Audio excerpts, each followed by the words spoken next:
love. The most beautiful thing in the world that you and I look for is love.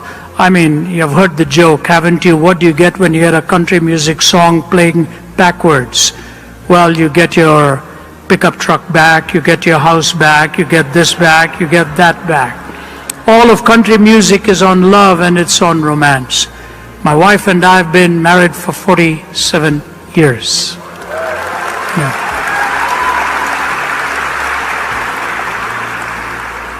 I know I don't look it, I just look 25 or something like that. But you know what? I'll never forget the day I met her. She was 16 and I was 20. I just come from India, she was from Canada. And when I looked at her, I wasn't listening much to the sermon that day. I was looking at her across, I thought, that's the one I want to meet.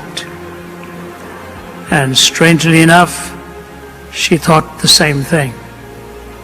And now, after 47 years, in fact, coming up in 2-3 months will be 48, as Margie and I have been wed. I want to tell you two things about love. It's hard work. It's hard work.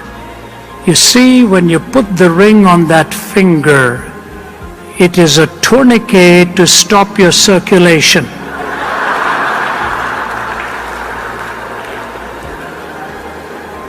When you say yes to her, you're really saying no to everyone else. Do you realize it's the greatest compliment you pay a human being when you take them at their word when they say, I do? Do you realize that? Young people, let me tell you something.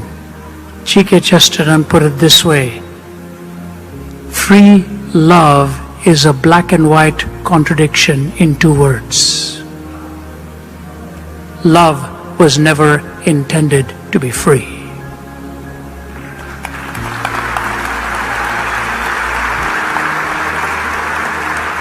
It is the nature of love to bind itself. It is the nature of love to bind itself.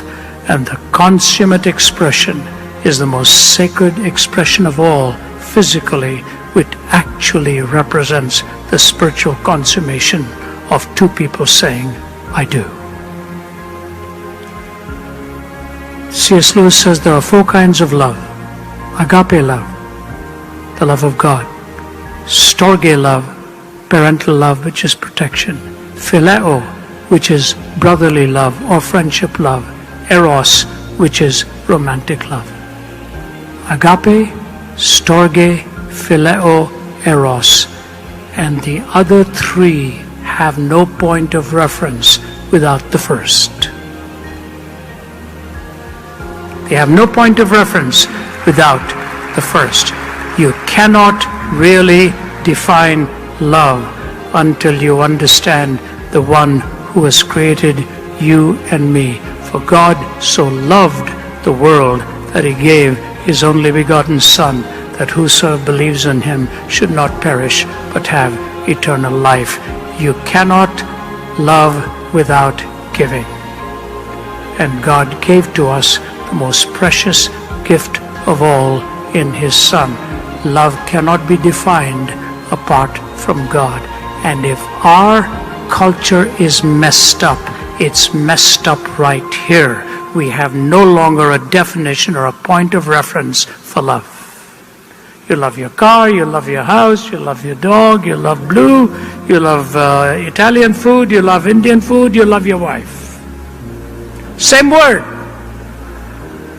Not so for the Greeks.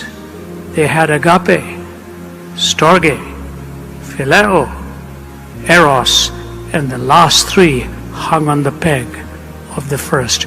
And if you are living with a broken heart today because of a broken love, you probably had that love broken because somebody didn't hang love on the peg of the eternal love of God himself.